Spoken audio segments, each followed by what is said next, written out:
If you're building an app using AI coding tools, there's a moment almost every DIY builder eventually hits.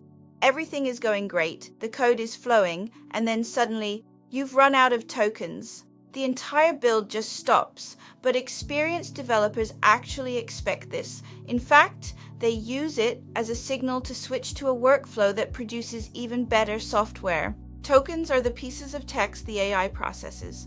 When your conversation gets too massive, the system simply hits its limit. But hitting that wall isn't the end of the project. It's actually an improvement trigger. It forces you to stop building inside one giant chat and start separating your project into pieces: authentication, databases, and APIs.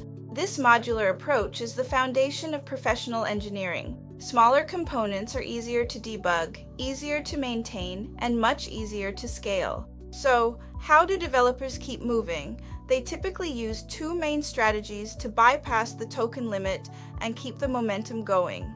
First, they work with the code directly.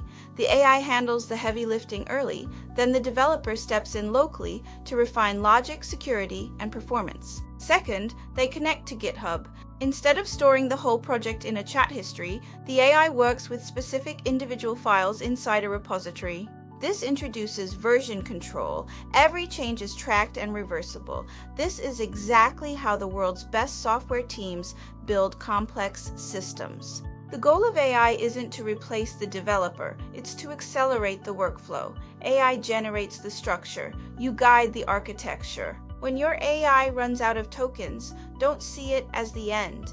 It's the moment your project transitions into a more professional, stable, and powerful build. If you enjoy building, keep moving forward.